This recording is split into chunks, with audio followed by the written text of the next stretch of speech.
primera vez que lo vi, pensé que era una broma pesada, hasta que me invadió el olor. Una capilla chiquita, apretada como un pulmón cansado, cera derritiéndose en ríos amarillos, humo de puro pegado al techo como una nube baja, botellas abiertas con la boca marcada de tantos labios, y en medio, un santo sentado, con traje oscuro y sombrero ladeado, bigote de hombre de cantina, la mirada tapada por lentes negros. Le habían metido un cigarro encendido en la boca, como si respirara, y la gente, con una fe que daba escalofrío, le acercaba más. Más alcohol, más tabaco, más billetes doblados. Un niño se persignó, una mujer lloró, un hombre se rió nervioso, como cuando uno se asoma a un abismo y no sabe si se va a caer o si por fin va a encontrar respuesta. Yo sentí tres cosas al mismo tiempo. La satisfacción rara de decir sí, esto era, porque ninguna postal te prepara para un santo, que pide vicios. La curiosidad, porque si alguien es capaz de rezarle a esto, debe haber una historia demasiado grande detrás. Y un asco chiquito, inevitable, porque algo en el fondo te susurra, esto no debería existir. Y sin embargo existe, se mueve, manda, cobra, concede. Ese santo es San Simón, Don Simón, Maximón, Rilaj Mam, el gran abuelo. Y su vida, si es que a un espíritu se le puede llamar vida, no empieza con una cuna, sino con una grieta en el mundo. Porque antes de que hubiera cruces clavadas en los cerros, antes de que sonaran campanas sobre lagos y volcanes, ya había otra forma de entender lo sagrado, no como algo limpio, pulido y obediente, sino como un intercambio brutal. La tierra te da maíz y te quita gente. La lluvia salva la milpa y arruina el camino. La montaña guarda tesoros y también guarda hambre. El mundo para los pueblos mayas no era un escenario, era un ser con carácter, con humor, con dientes. Y en ese universo, los señores de la tierra, los dueños invisibles de cuevas, montes, barrancos, no eran angelitos, eran potencias. Podían abrir caminos o cerrarlos, podían darte suerte o torcerte la vida.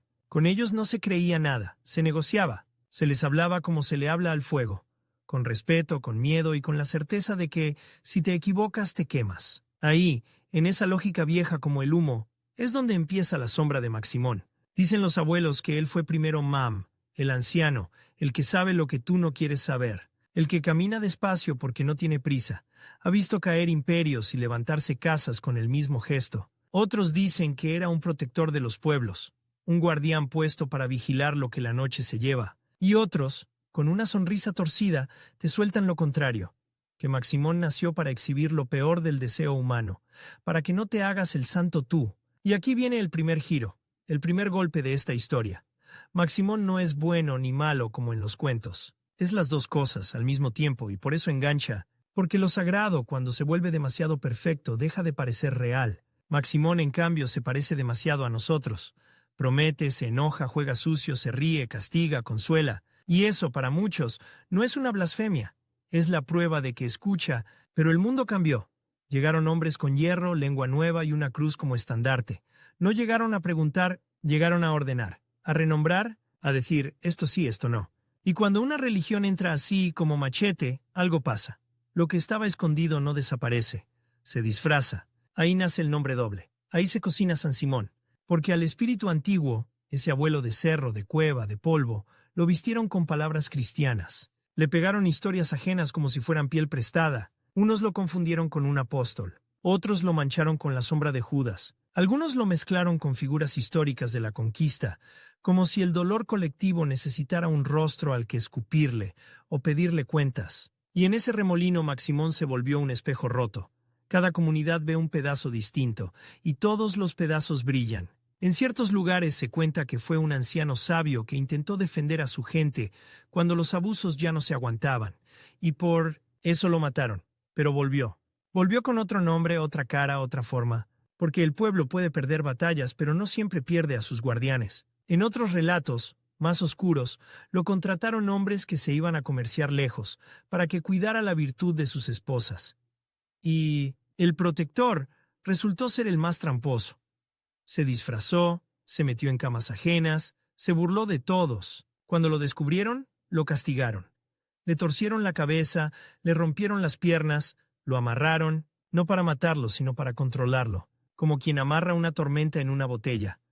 No puedes destruirla, pero tal vez puedes negociar con ella. Y aquí entra el conflicto que va a perseguir toda la historia como perro bravo. El rival no es un solo enemigo con bigote de villano, es una rivalidad más peligrosa. La pelea entre lo santo oficial y lo santo necesario. Del lado oficial, la santidad limpia, la que huele a incienso caro y a manual, la que te pide portarte bien para merecer, la que te perdona, pero también te vigila. Del lado de Maximón, la santidad de barro, la que acepta que la gente no llega al altar con manos limpias, la que entiende el rencor, el miedo, la envidia, la desesperación, la que te dice sin palabras, no me mientas, yo ya vi lo que hiciste, y aún así puedo ayudarte. Ese choque se vuelve personal en los relatos. Aparece el cura, el catequista, el buen cristiano que intenta sacar a Maximón del pueblo, quemarlo, encerrarlo, ridiculizarlo, porque a ojos de muchos, ¿cómo vas a rezarle a una figura que fuma y bebe? ¿Qué clase de fe es esa? Y al mismo tiempo aparece el otro bando. Los cargadores, los cofrades, los rezadores, la gente que, sin universidad ni discursos, ha visto algo y no lo suelta. Porque hay cosas que la institución no cubre, y cuando no cubre la gente inventa techo. Ahí está la razón por la que este culto salta fronteras y se mete al sur de México, sobre todo en zonas donde la herida histórica, indígena y campesina, tiene la misma forma que en el altiplano guatemalteco.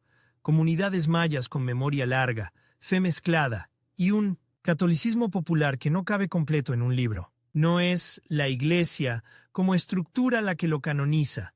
Es la iglesia chiquita del barrio, la capilla improvisada, el altar de casa, el santito de la esquina. En México, a San Simón lo buscan migrantes, familias con raíces guatemaltecas, y también gente local que reconoce en esa figura algo que entiende su realidad sin pedirle permiso a nadie. Y Maximón, como buen espíritu de cruces de camino, sabe moverse donde hay grietas. Ahora, si esto fuera una biografía normal, aquí vendría la infancia. Pero Maximón no crece como crecemos nosotros. Su infancia es más bien el momento en que la comunidad decide darle cuerpo, porque un espíritu sin cuerpo es viento, pero con cuerpo se vuelve presencia. Entonces aparece la madera, un tronco tallado, una figura humana hecha para cargar lo invisible.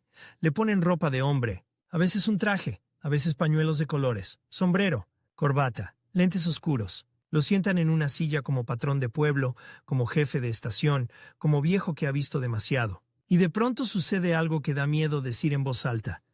La gente empieza a tratarlo como si estuviera vivo. Le hablan al oído, le reclaman, le suplican, le cuentan secretos que no le cuentan ni a su familia. Le dejan cigarros y, lo más fuerte, no es que se los dejen. Es que después los cigarros aparecen consumidos, como si alguien hubiera jalado el humo desde adentro. Claro, siempre hay manos humanas alrededor, siempre hay cuidadores, siempre hay ritual. Pero en los cultos de este tipo, lo importante no es desenmascarar quién movió qué. Lo importante es entender lo que la gente siente cuando está ahí.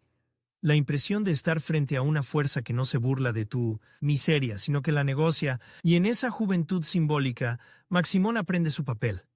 Ser puente. Y ser riesgo. Puente entre mundos, el antiguo y el nuevo, la lengua maya y el español, el santo y el demonio, el rezo católico y la ofrenda de tierra. Riesgo porque su territorio es lo moralmente incómodo. Maximón no se especializa en pedir por pureza. Se le pide por cosecha, sí. Por salud, sí. Por negocios, por amores. Por protección y también por venganza. ¿Por qué se haga justicia cuando la justicia humana no llega? Y esa palabra, justicia, a veces significa algo muy bonito.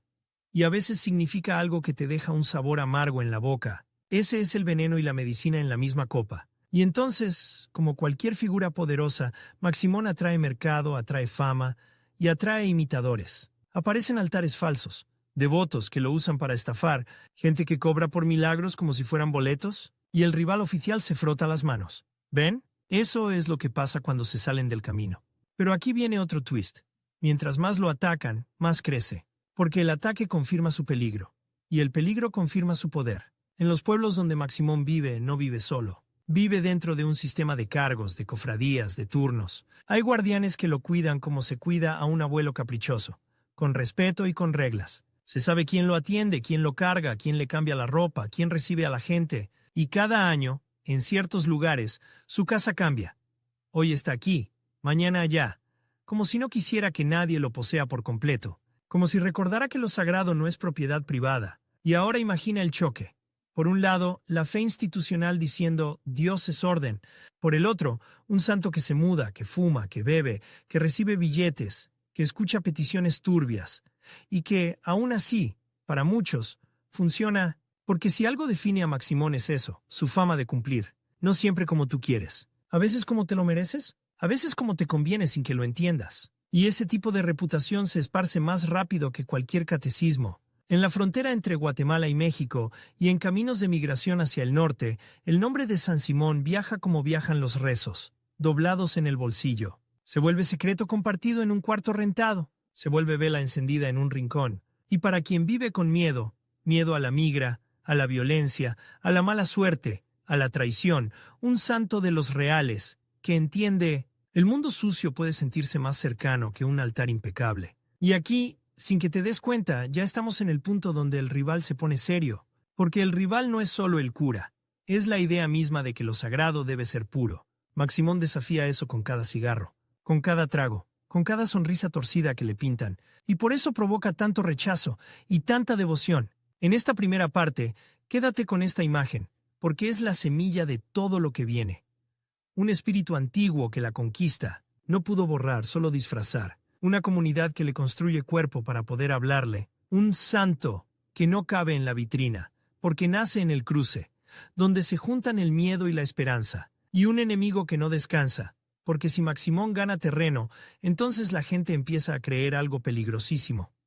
Que Dios también escucha a los rotos, sin exigirles que finjan estar completos. Y si eso es verdad, ¿qué más puede hacer Maximón cuando llega el momento grande del calendario? Cuando la calle se llena de procesiones, y cuando el pueblo entero se tensa como cuerda, y el santo que fuma se enfrenta cara a cara con los símbolos más pesados del cristianismo.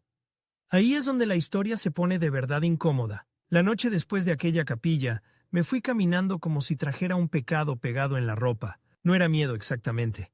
Era la sensación de haber visto algo que no encaja en ninguna repisa, y aún así está vivo. Y mientras avanzaba me cayó una idea incómoda. A Maximón no lo persiguen por oscuro, lo persiguen porque no se deja domesticar. Y entonces empecé a escuchar las historias como se escucha el chisme en un mercado. No con la cabeza, sino con el estómago. Porque esto no se entiende como doctrina. Se entiende como hambre, como pérdida, como una vida que no te da tiempo de ser bueno de manera elegante. Primero me contaron la versión limpia, la que intenta ponerle camisa planchada al misterio. Dicen que San Simón fue un hombre del pueblo, un viejo sabio, de los que no levantan la voz, pero cuando hablan, la gente se calla, que caminaba lento por las veredas, apoyado en un bastón, saludando con la barbilla, como si supiera el nombre de cada piedra, que ayudaba a las viudas, aconsejaba a los jóvenes, curaba pleitos con una frase, y que un día, cuando los abusos se volvieron costumbre, los patrones, los soldados, los cobradores, los hombres que llegan con papeles y se llevan la tierra, él se plantó, no con espada, con terquedad, y por eso dicen lo mataron. Pero esa historia tiene un problema. Suena demasiado cómoda. Suena a santo de estampita. Y Maximón, desde que lo ves sentado con su puro, te deja claro que él no nació para ser cómodo. Entonces llega la otra versión, la que te hace fruncir la nariz, la que la gente cuenta bajito con una risa nerviosa, porque sabe que está tocando un alambre vivo. Dicen que hubo un tiempo en que los hombres del pueblo se iban lejos, a trabajar, a comerciar, a buscar dinero, a pelear con el mundo, y que dejaron encargada la moral de sus casas, y eligieron a un vigilante, un anciano, o un hombre astuto, o una fuerza disfrazada de hombre. Le dijeron, cuida a nuestras mujeres, que nadie se meta, que no nos traicionen. Y el vigilante aceptó, pero cuando se fueron, el vigilante se volvió otra cosa, un animal con cara humana, un espejo de lo que uno teme ver de sí mismo. Se disfrazaba, se metía en la oscuridad, no cuidaba la puerta, se metía por la ventana, no protegía la fidelidad, la ponía a prueba. Y, según el cuento, se acostó con varias mujeres del pueblo, no por amor, sino por burla, como si quisiera demostrar que ningún juramento aguanta cuando hay soledad y deseo y necesidad. Cuando los hombres regresaron, el pueblo era un nudo de vergüenza. Y el vigilante, ahí seguía, con la cara tranquila como si nada. Entonces lo castigaron, lo amarraron, le retorcieron las piernas, le hicieron daño para que no pudiera volver a caminar libre, y lo obligaron a sentarse, a quedarse quieto, a no irse. ¿Te das cuenta del giro? No lo destruyen, lo conservan. Porque en el fondo lo que ese cuento está diciendo no es qué malvado, Está diciendo, es demasiado poderoso para desaparecerlo. Como si la comunidad hubiera entendido algo brutal. Hay fuerzas que no se eliminan con sermón, solo se les pone límite, y se aprende a tratar con ellas. Ahí, en esa contradicción, Maximón se va acercando a Dios, pero no como uno se acerca en misa, se acerca a empujones en una pelea de siglos, porque llega la cruz, llegan los nombres cristianos, llegan los santos oficiales, San Pedro con sus llaves, San Judas con su confusión, Santiago con su caballo, la Virgen como bandera, y con ellos llega una idea nueva, imponente. Lo sagrado debe tener permiso, y Maximón, que no tiene permiso de nadie, hace lo que hacen los viejos que han sobrevivido a guerras. Cambia de máscara. De pronto la gente empieza a llamarlo San Simón. Y aquí es donde el rival entra al ring con ganas de sangre. El rival no es una persona, es una institución. Es la autoridad religiosa que ve a Maximón como un error, como una fuga, como una herejía que se contagia y hace lo que siempre hace el poder cuando no puede controlar algo. Lo difama, lo confunde, le pega una etiqueta. Así, algunos empiezan a decir que Maximón no es un santo, sino Judas, o el diablo con sombrero, o un demonio vestido de santo esperando tu caída, que no concede milagros, compra almas, que no escucha, se ríe, y esa campaña funciona. A medias. Porque quien ya recibió algo de él, quien ya vio cumplirse una petición, no se convence con un regaño. Entonces la institución sube la apuesta, intenta prohibir, intenta clausurar, intenta ridiculizar. Pero Maximón es de la clase de espíritu que se alimenta del conflicto. Mientras más lo atacan, más se vuelve símbolo de resistencia. Y aquí aparece una verdad incómoda que nadie dice en voz alta, pero todos sienten. A veces la gente no busca un santo para ser mejor, busca un santo para sobrevivir. ¿Y qué significa sobrevivir en un mundo donde te han quitado lengua, tierra, apellido, futuro? Significa tener una fuerza que hable tu idioma emocional, aunque sea un idioma torcido. Por eso Maximón no se convierte al cristianismo como quien se bautiza y ya. Maximón invade el cristianismo popular desde adentro. Se mete en su calendario, se mete en sus rezos, se mete en su iconografía, no para volverse obediente, sino para volverse inevitable. La primera señal de ese llegar a Dios es el lugar que le dan.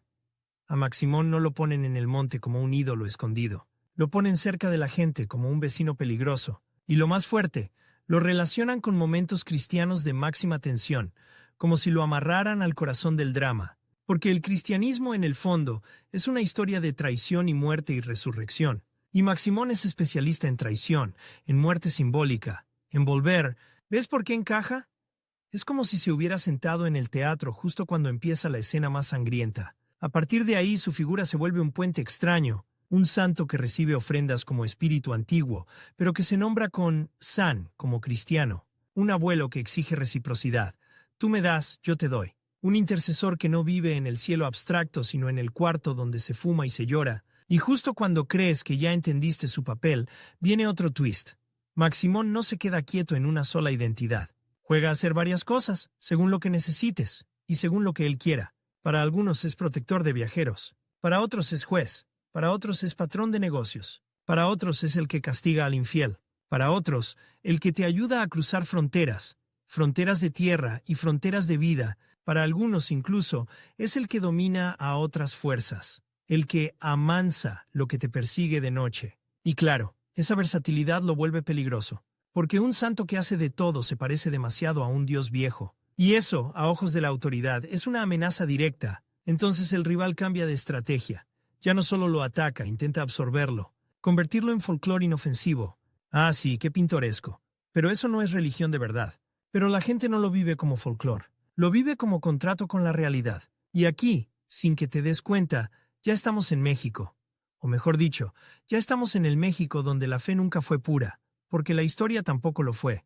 Porque México entiende de sincretismo sin decir la palabra. La Virgen de Guadalupe se volvió madre y bandera. Los santos se mezclaron con necesidades locales. Las promesas se pagan con rodillas raspadas. Las veladoras no son decoración, son idioma. En ese terreno, la idea de un San Simón que escucha lo que otros no quieren escuchar encuentra casa. En comunidades con vínculos mayas, en zonas fronterizas, en barrios de migrantes, en lugares donde la gente vive apretada contra la incertidumbre. Maximón llega como llegan las cosas importantes. Primero como rumor, luego como altar, luego como no te metas con él. Y el rival, allá y acá, repite el mismo libreto. Eso no es de la iglesia. Pero ojo con esto, porque aquí hay un detalle fino. Cuando la gente dice lo veneran en la iglesia, muchas veces no está hablando de la institución grande. Está hablando del templo de su comunidad, de su cofradía, de su capilla, de esa iglesia vivida, de barrio, donde la frontera entre catecismo y costumbre se vuelve porosa. Y en esa porosidad Maximón se cuela. No llega diciendo yo soy Cristo. Llega diciendo, en lenguaje de humo, yo soy el que te entiende cuando tú no te entiendes. Y, a veces, ese mensaje es más fuerte que cualquier sermón. Pero la historia necesita carne, necesita escenas, necesita conflicto con rostro. Así que imagina esto, un pueblo en fiesta, música, cohetes, procesión. Y al mismo tiempo, en una casa, una puerta cerrada, adentro Maximón sentado. Alrededor, hombres y mujeres con velas. Uno trae una botella envuelta en bolsa, como si cargara vergüenza. Otro trae un manojo de tabacos. Una señora trae un listón y una foto doblada. Un muchacho trae un sobre con dinero sudado. Entran y no hablan fuerte. No porque haya un Dios que exige silencio, sino porque hay un jefe que está escuchando. El rezador empieza con palabras que suenan católicas, pero respiran otra cosa. Invocación, petición, trato. Y entonces alguien le acerca el puro a Maximón y lo enciende, como si encendiera la garganta del espíritu. El humo se vuelve señal. Ya está abierto el canal. Y en ese momento entra el enemigo con forma humana. Un hombre que se cree guardián de la pureza. A veces es un catequista, a veces un vecino muy decente, a veces alguien que trae resentimiento porque no lo dejaron entrar al sistema de cargos. Llega con voz de acusación. Esto es idolatría, esto es pecado, eso es demonio. Y todos se tensan. Porque ese pleito nunca es solo religioso. Es social, es poder, es quien manda en la comunidad, es quien define lo sagrado, es quien tiene derecho a escuchar y a ser escuchado. El acusador intenta voltear a la gente contra Maximón. Señala el alcohol, ¿qué santo bebe? Señala el dinero, ¿qué santo cobra? Señala el tabaco, ¿qué santo fuma? Y alguien, con una calma que asusta, responde lo que nadie quiere decir. ¿Y qué santo entiende cuando tienes que pagar renta? Y cuando no hay trabajo, cuando te amenazan, cuando tu hijo se va al norte y no vuelve a llamar, ¿qué santo te mira sin asco cuando vienes roto? Ese intercambio así de simple es una guerra, la guerra por el tipo de Dios que necesitas, y en medio Maximón, callado, sentado, con su traje y su sombrero, como un juez que no se inmuta. Y aquí viene el giro más humano de todos. No siempre gana Maximón. A veces lo esconden, a veces lo mueven, a veces lo sacan de un lugar para evitar conflicto. A veces lo guardan como se guarda un cuchillo, porque te salva, pero te puede meter en problemas. A veces, incluso, dentro de las mismas comunidades hay división. Unos lo aman, otros lo odian, otros lo temen, y esa división le da fuerza dramática al culto, porque no es fe de unanimidad, es fe de disputa, de tensiones internas, de familias que se pelean por quién lo carga, quién lo cuida, quién tiene derecho a ser su casa. ¿Y sabes qué pasa cuando algo se vuelve así de disputado? Se vuelve más real, porque lo real siempre cuesta. En ese ir y venir, Maximón se acerca a Dios de la manera más extraña. Se vuelve parte del tejido cristiano sin dejar de ser lo contrario de lo cristiano correcto. Se vuelve un recordatorio de que la espiritualidad popular no pide permiso y de que la gente, cuando siente que la vida la está devorando, no siempre busca santidad perfecta. Busca eficacia, compañía, respuesta. Y entonces la rivalidad sube el volumen. El rival ya no quiere solo apagarlo, quiere humillarlo, quiere exhibirlo. Se corre el rumor de que van a entrar a su capilla para llevárselo, que lo van a romper, que lo van a quemar, que van a limpiar el pueblo. La gente se organiza, se cierran puertas, se guardan llaves, se murmura en patios. Se reza, pero se reza como quien afila algo. Y Maximón, el santo que parece vicioso, se vuelve estandarte de una dignidad rara. La dignidad de no dejar que te dicten cómo pedir ayuda. Y justo cuando el choque parece inevitable, ocurre algo que convierte la historia en leyenda. Esa noche, dicen, alguien intentó entrar. La puerta estaba cerrada, la tranca puesta, los perros afuera, y adentro la figura sentada, inmóvil, con el puro apagado. El hombre metió la mano por una rendija buscando el cerrojo. Y en ese instante algo le mordió. No un perro, no una rata. Algo que no tenía cuerpo, pero sí dientes en la memoria. El hombre gritó y cayó hacia atrás, sujetándose la muñeca. No había sangre visible, pero la piel se le puso blanca como cera. Juró que sintió fuego, juró que escuchó una risa, juró que una voz le dijo muy bajito como humo, «No te metas donde no te llaman». ¿Pasó de verdad? ¿Fue sugestión? ¿Fue un cuento para asustar? No importa, porque al día siguiente nadie se atrevió, y eso, en la lógica de Maximón, es un milagro perfecto. No sanó a nadie, pero defendió su territorio. Y aquí viene una última vuelta de tuerca para cerrar esta parte. Mientras más se afianza su nombre San Simón, más se vuelve una especie de tribunal alterno, no de leyes, sino de consecuencias. De esas consecuencias que a veces la gente siente que el mundo oficial no reparte. Por eso hay quienes le llevan ofrendas agradeciendo castigos que ellos no se atrevieron a ejecutar. Por eso hay quienes lo temen más que lo aman. Por eso, cuando alguien jura en falso, hay comunidades donde se dice, no digas eso frente a él, porque su santidad no es la del perdón suave, es la del equilibrio feroz. Maximón no es el cielo, es la balanza. Y esa balanza está a punto de inclinarse con violencia, porque viene el tiempo donde los símbolos chocan de frente. Procesiones, multitudes, música, pólvora, promesas, y el santo que fuma saliendo o escondiéndose cuando el pueblo entero lo mira. Ahí empieza lo más cinematográfico, el ritual público, el movimiento de su imagen, los rezos que suenan como negociación, las ofrendas, que parecen soborno y fe al mismo tiempo, y el rival, otra vez, acechando, listo para acusar, listo para dividir, listo para decir, ahora sí lo tumbamos. Y si Maximón cae en ese momento, cae frente a todos. Pero si no cae, entonces su poder ya no es rumor, es espectáculo. Y cuando lo sagrado se vuelve espectáculo, el mundo cambia. La primera vez que lo vi salir a la calle, entendí por qué a algunos les da risa, y a otros les da pánico. No sale como salen los santos normales, en andas limpias, con flores que huelen a domingo. Maximón sale como sale un patrón incómodo, rodeado, vigilado, cargado con cuidado, con la gente abriéndole paso, como si una corriente eléctrica caminara con él. Su traje está planchado, sí, pero huele a humo viejo, a alcohol derramado, a cera quemada. Los lentes oscuros no son adorno, son frontera. Son el mensaje de no me mires de frente si no aguantas. Y cuando la banda suelta el primer golpe de tambor, no sientes fiesta, sientes advertencia. Porque en ese momento el pueblo se divide sin decirlo. Los que creen se arriman, los que dudan se quedan en la orilla, los que lo odian se esconden detrás del yo nomás vine a ver. Y los que traen algo sucio en la bolsa, una petición que no se puede confesar, se quedan quietos, como si el aire los clavara al piso. Ahí empieza la parte que nadie te explica con calma. El ritual, el oficio, el modo en que Maximón trabaja, no es una misa, es una operación. Todo inicia con la casa donde está sentado. No es un templo enorme, pero se siente más cargado que una catedral vacía. Entra uno, y lo primero que te golpea es la mezcla. Veladoras con santos católicos al lado de botellas abiertas. Rosarios colgando, junto a listones de colores, ramos de plantas y ofrendas de comida, humo de copal, o su equivalente local, cruzándose con el humo áspero de tabaco barato, y al centro él, quieto pero no inerte, presente como un animal que duerme con un ojo abierto. Los cuidadores no son acólitos en el sentido clásico, son guardianes.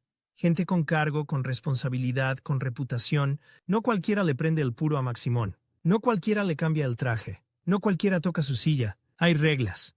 Y esas reglas no están escritas en un catecismo, están escritas en la memoria del pueblo. Si las rompes, se dice que algo se rompe en ti. Antes de cualquier petición, viene lo que parece detalle, pero es llave.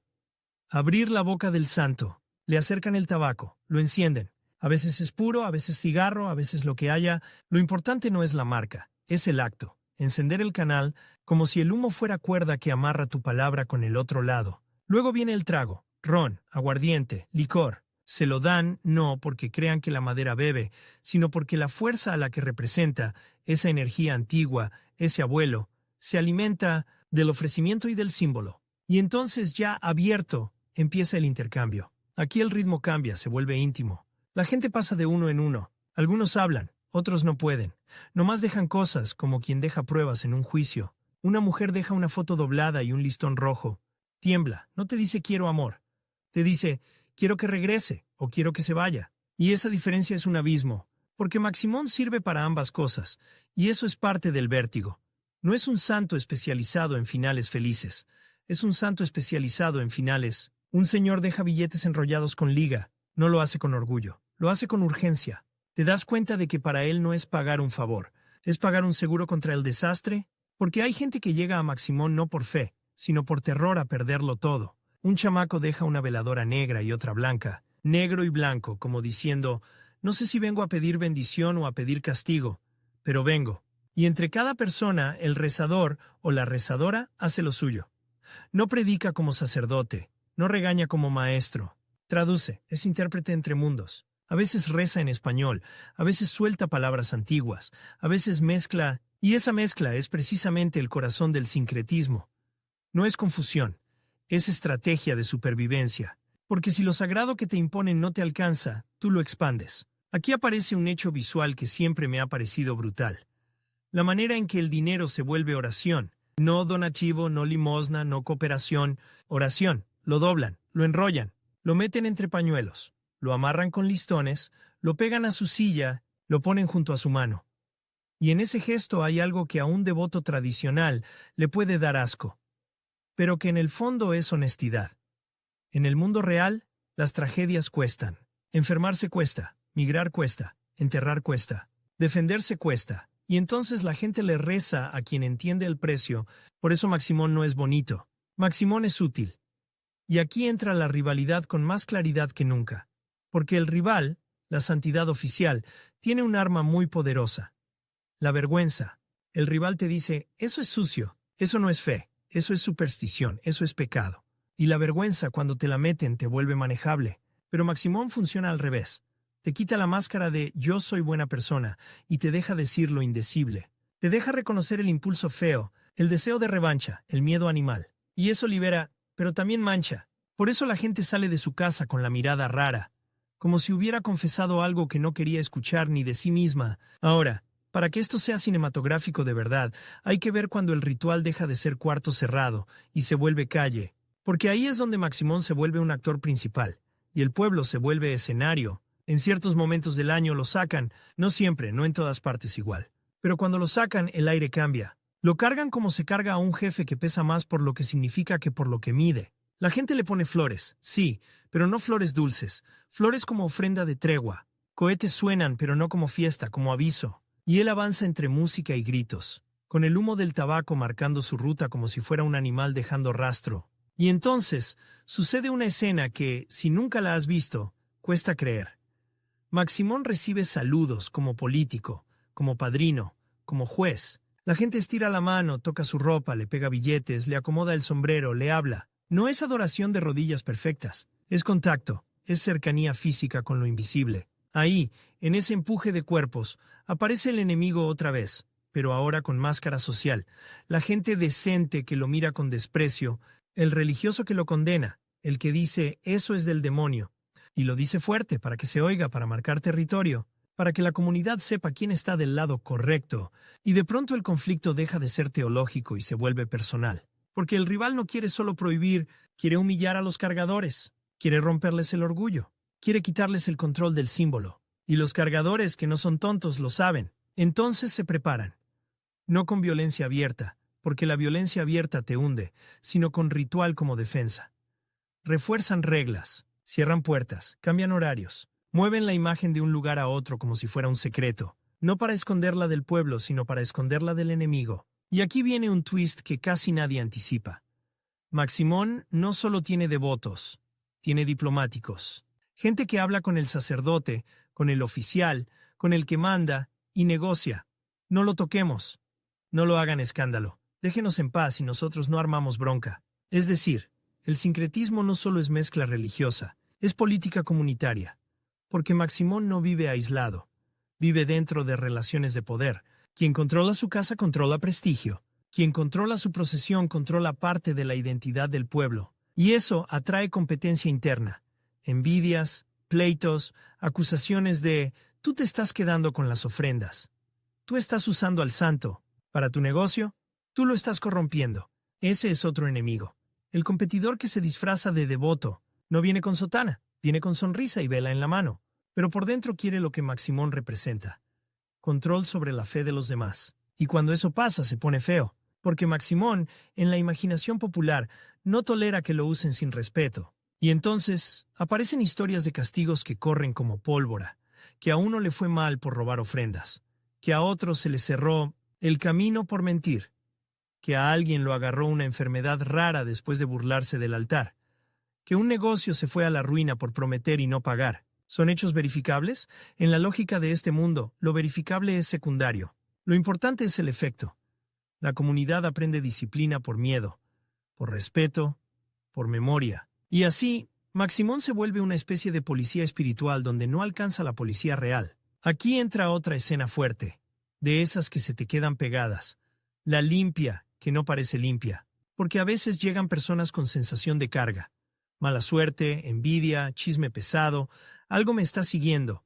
Y en lugar de agua bendita se usan humos, rezos, golpes suaves con ramas. Y el santo ahí, mirando desde sus lentes, el rezador puede pasar el humo del tabaco alrededor del cuerpo, como si el humo fuera escoba. Puede tronar aguardiente en el suelo como si despertara la tierra. Puede recitar nombres de santos católicos y al mismo tiempo hablarle al abuelo, y la persona llora, tose, se estremece. Hay quienes vomitan del puro nervio. Hay quienes se desmayan. Hay quienes salen diciendo, ya me siento ligero. Y eso para mucha gente es milagro.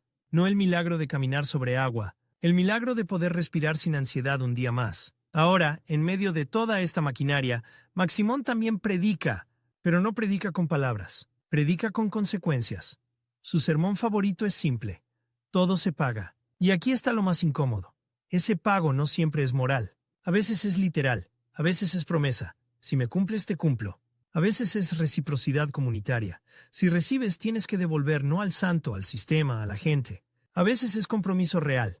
Dejar el vicio, o enfrentar una verdad, o salir de una relación peligrosa. Sí, aunque Maximón reciba alcohol y tabaco, hay relatos donde su favor se cobra como cambio de vida. Como si te dijera, te abro el camino, pero tú caminas. Y cuando alguien no camina, el camino se vuelve pared. Por eso lo buscan tanto. Porque no es solo consuelo, es presión. Y esa presión se siente sobre todo en el terreno donde el sincretismo se vuelve más delicado. La moral sexual, la traición, la venganza. Aquí la historia se vuelve oscura y muy visual. En más de una comunidad, Maximón tiene fama de castigar al infiel. Gente que llega con la foto del que los traicionó, con un nombre escrito en papel, con un listón apretado como nudo en garganta, y piden justicia. No dicen quiero que le vaya bien. Dicen que aprenda. Dicen que se le regrese. Dicen que no me vuelva a ver la cara. Y el rezador no juzga. Traducen, abren el canal. Y lo que ocurra después, si el infiel se enferma, si se le cae el negocio, si lo deja la otra persona, si se confiesa, si regresa, llorando, se interpreta como mano del santo. Eso es lo que hace que el rival se escandalice. Porque aquí la fe se mezcla con algo que la institución intenta monopolizar. El derecho a castigar. El cristianismo oficial te dice, deja la venganza en manos de Dios. Maximón, en cambio, se sienta como si dijera, dime a quién y por qué. No porque sea el demonio, sino porque en el mundo popular, Dios a veces parece muy lejos y la injusticia muy cerca. Y la gente no aguanta vivir sin sensación de equilibrio. Por eso Maximón crece también entre migrantes, y aquí hay una secuencia que pega duro. Un cuarto rentado, colchón en el suelo, una mochila con ropa, un celular con batería baja, una veladora encendida en un plato, una imagen pequeña de San Simón pegada en la pared con cinta, un hombre que va a cruzar mañana y no sabe si ese mañana existe. Le pone un cigarro al lado, le deja un trago en un vasito, le promete, si me abres camino te pago cuando llegue.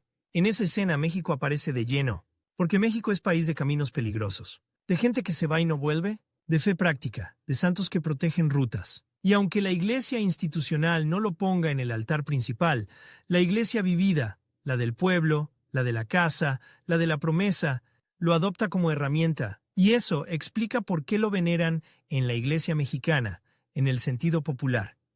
Porque encaja perfecto en la tradición de devociones, que no nacen de decretos, sino de necesidades. Se le reza como se le reza a un santo de barrio, con confianza, con miedo, con regateo, con lágrimas. Y esa manera de rezar es profundamente mexicana, aunque su raíz más visible venga del mundo maya de Guatemala. Ahora, justo cuando crees que Maximón ya ganó la batalla cultural, viene el golpe que sube el suspenso, el competidor directo. Porque Maximón no está solo en ese mercado de lo sagrado popular. Hay otros santos de urgencia, otras figuras que la gente busca cuando está al límite. Y en México, ese espacio está lleno.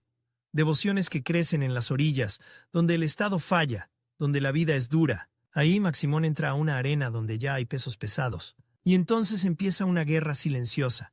Por territorio devocional, no con armas, con rumores, con testimonios, con a mí sí me cumplió. Con cuidado, ese te cobra caro. Con ese es más fuerte. Con ese es más celoso. Con ese se enoja si lo olvidas. Se vuelve competencia de milagros. Y aquí viene el giro cruel. Esa competencia a veces empuja a la gente a pedir cosas cada vez más extremas, como si la desesperación escalara la apuesta. Si antes era quiero trabajo, ahora es quiero que se hunda el que me hizo daño. Si antes era que regrese, ahora es que no duerma hasta que vuelva. Y el ritual se vuelve más oscuro, más pesado, más cargado de símbolos que huelen a peligro. Los cuidadores serios lo saben. Intentan contenerlo. Ponen límites. Dicen, esto sí, esto no.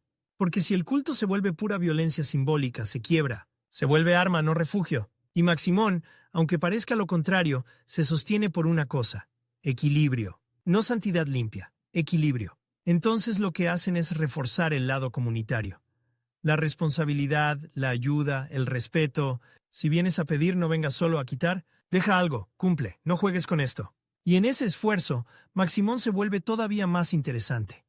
No solo es el santo que recibe vicios, también es el santo que exige palabra, porque el peor pecado frente a él no es beber, es quedar mal. Y ahora imagina lo que pasa cuando alguien queda mal de verdad. Prometió pagar y no pagó, prometió una veladora y se hizo güey, prometió dejar una maña y volvió a lo mismo, prometió respetar el cargo y se robó cosas, prometió callar un secreto y lo chismeó. En las historias Maximón no se enoja como Dios lejano, se enoja como patrón ofendido. Y los castigos que cuentan son de los que te ponen la piel chinita. Accidentes tontos que parecen mensaje, pleitos que estallan, sin razón, sueños repetidos donde el santo aparece fumando y señalándote, una sensación de que el camino se te cerró. ¿Verdad o sugestión? Otra vez. Lo que importa es que la gente lo cree. Y al creerlo, se comporta distinto. Y eso convierte a Maximón en una fuerza social real, una fuerza que regula, que ordena, que mete miedo donde no hay policía, que mete responsabilidad donde no hay contratos. Ese es su evangelio. El mundo es un intercambio. Si tomas, das. Si pides, cumples. Si mientes, pagas. Y el rival, que quería ridiculizarlo como folclore, se encuentra con algo mucho más difícil. Un sistema. Por eso la pelea no se acaba. Por eso, cada vez que alguien intenta limpiar una comunidad, Maximón reaparece en otra casa. Por eso, cada vez que lo condenan desde un micrófono, alguien enciende una veladora en silencio. Por eso cada vez que lo llaman demonio, otro responde, pues a mí me ayudó. Y en esa tensión constante, Maximón se vuelve un personaje que no necesita biografía humana para tener vida. Su vida son sus rituales. Su historia es la historia de gente que llega sin salida y se inventa una puerta. Ahora, justo para dejarte con el corazón apretado, viene la escena que anuncia el final del acto grande. Se acerca el momento más delicado del calendario, el tiempo en que lo cristiano se pone intenso. Traición, dolor, muerte simbólica, el tiempo en que el pueblo mira la cruz y piensa en lo que ha perdido. Y en ese tiempo Maximón tiene un papel que enciende pleitos, porque su presencia se vuelve espejo de la traición. Hay quienes susurran que en esos días él no debe estar libre, que debe estar amarrado, controlado, guardado, como si representara el lado oscuro del drama sagrado, como si fuera el recordatorio de que también dentro de la fe hay traición. Hay negocio, hay poder, hay sangre, y el rival aprovecha. ¿Ven? Hasta ellos saben que es malo. Pero los devotos responden distinto. No es malo, es peligroso, y lo peligroso se respeta. Entonces viene la noche donde se decide mucho. ¿Dónde se guarda? ¿Quién lo custodia? ¿Quién carga la llave? ¿Quién se atreve a estar cerca? Los competidores internos se mueven, los enemigos externos acechan, y la figura sentada parece más pesada que nunca, como si la madera guardara un corazón. Y en ese instante te das cuenta de algo que cambia toda la lectura. Maximón no es un santo para cuando todo está bien, es un santo para cuando el mundo se parte. Y cuando el mundo se parte, la pregunta no es ¿esto es ortodoxo? La pregunta es ¿quién me sostiene? Eso es lo que nos deja al borde de la última parte. El momento donde el mito se aprieta, donde el santo se enfrenta a su propia muerte ritual, donde el rival cree que por fin lo va a desaparecer, y donde el pueblo decide si Maximón es solo una imagen con sombrero, o una fuerza que no se puede apagar ni con fuego. Esa noche, la que huele a pólvora y a promesa rota, el pueblo no duerme igual, no porque haya fiesta, sino porque hay vigilancia. Se escucha el rechinar de una puerta, un perro que ladra como si viera algo que nosotros no, el crujido de una silla en un cuarto oscuro, y en el centro de ese cuarto, la figura sentada, con su sombrero, sus lentes, su traje, su boca marcada por humo, como si estuviera esperando el momento exacto en que el mundo se pone más frágil. Hay un tipo de silencio que no es paz. Es el silencio antes del golpe. En los días en que la fe cristiana se vuelve drama, traición, juicio, caída, muerte, el enemigo de Maximón se convence de que por fin tiene el escenario perfecto para ganarle. Porque para el rival todo esto debe ser limpio, controlado, correcto. Y un santo que fuma y cobra y negocia en voz baja, en ese calendario, se siente como una mancha sobre un mantel blanco. Entonces el rival hace lo que hacen los rivales cuando huelen sangre. Arma un plan simple, cruel, con cara de virtud. Primero suelta la frase que siempre funciona. Vamos a limpiar. La gente escucha limpiar y piensa dos cosas al mismo tiempo. Algunos piensan en salvación, otros piensan en persecución. Porque limpiar en estos pueblos no significa barrer polvo. Significa escoger qué parte de tu identidad se queda viva y cuál se quema. Y esa palabra enciende lo que más le gusta al enemigo. La división. Empiezan los murmullos. La familia que antes estaba unida, ahora discute. ¿De verdad vamos a seguir con esto? No metas al diablo a la casa. ¿Diablo? ¿Si a tu hijo lo salvó? No lo salvó, fue suerte. Suerte, miss. Fue él. Y mientras el pleito sube, Maximón no se mueve. No necesita, porque su guerra favorita siempre ha sido esa. Poner a los vivos a discutir mientras él se queda sentado como juez. Pero no te confundas. En el culto de Maximón, el reposo es estrategia, lo que parece quietud es tensión amarrada. Esa noche los guardianes se pasan la llave como si pasaran un corazón. Uno la guarda en el cinturón, otro la toca como amuleto. No por romanticismo, sino por cálculo. Si el enemigo entra y destruye la imagen, no destruye solo madera. Destruye un sistema de cargos, un prestigio, un orgullo colectivo, y si destruye el símbolo, se abre la puerta a que destruyan más cosas. Una lengua, una costumbre, una memoria. Por eso cuando el rival anuncia, mañana vamos a entrar, la respuesta no es un sermón, es una maniobra. Aquí viene el primer twist de esta última parte. El Maximón que todos ven. No siempre es el único Maximón que existe. En muchas comunidades se guarda un respaldo, una segunda figura, o piezas, o vestimenta, o un núcleo simbólico, no como truco barato, sino como defensa cultural, porque el culto aprendió, desde la conquista, una lección brutal. Si te quitan el ídolo, tú inventas otro. Si te queman el altar, tú rezas con una piedra. Si te prohíben el nombre, tú lo cambias. La fe popular es una criatura que sobrevive a golpes, así que esa noche, mientras todos creen que el santo está en el cuarto de siempre, alguien, sin hacer ruido, sin hacer drama, lo mueve o mueve lo esencial. O cambia la ruta, o lo esconde donde nadie buscaría. No en lo sagrado, sino en lo cotidiano. Como si dijeran, ¿quieres guerra? Pues vas a pelear contra el aire. Y el enemigo, que cree que lucha contra madera, en realidad está luchando contra una red humana. Al amanecer, la calle se llena de gente con cara de no dormí. El rival llega con su comitiva, su autoridad, su moral bien peinada. Trae palabras grandes. Herejía, idolatría, pecado. Trae el tono de quien se siente elegido para corregir. Trae, además, algo peor que los argumentos. Trae cámaras, trae chisme, trae ganas de exhibir. Quiere que el pueblo se avergüence. La vergüenza es su arma favorita porque no deja marcas visibles, pero deja obediencia. Y entonces, por fin, abre la puerta. Lo que espera encontrar. Al santo sentado, el humo, las botellas, los billetes, la prueba perfecta para humillar. Lo que encuentra, un cuarto casi vacío, una silla sin cuerpo, un olor viejo, un sombrero colgado como piel abandonada. Y ahí, en esa ausencia, el rival se queda sin trofeo, porque no puedes quemar lo que no tienes en la mano. La gente afuera se contiene. Nadie celebra abiertamente, no por respeto al enemigo, sino por respeto al peligro. Porque cuando le ganas a una autoridad no lo gritas, lo sobrevives. El rival se enfurece, cambia de plan.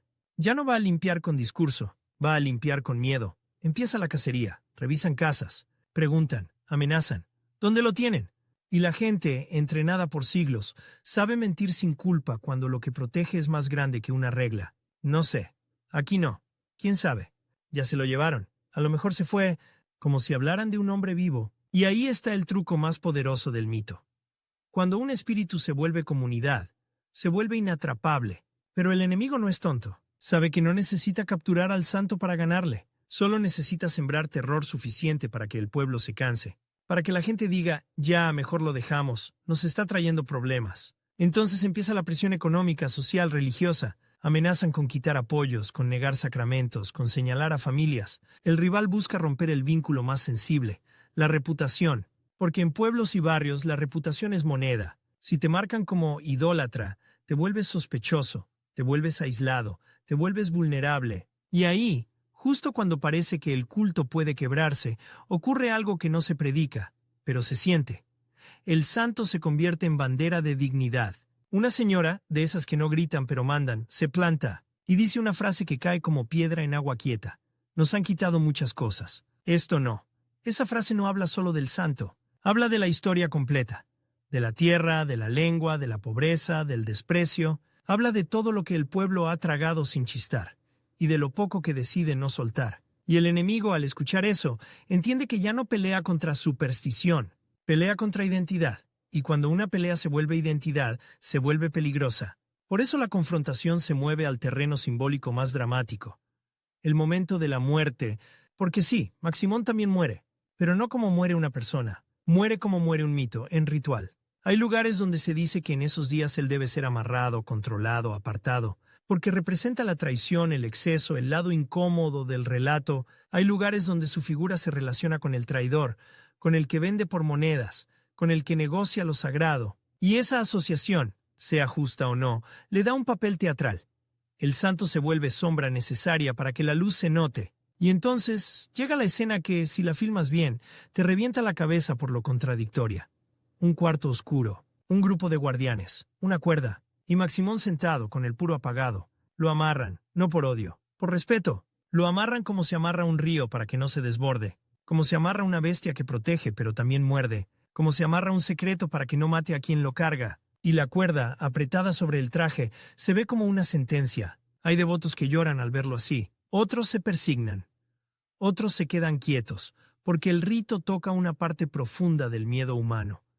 La idea de que incluso lo que te protege puede ser peligroso. Ese amarre es, en sí mismo, una confesión.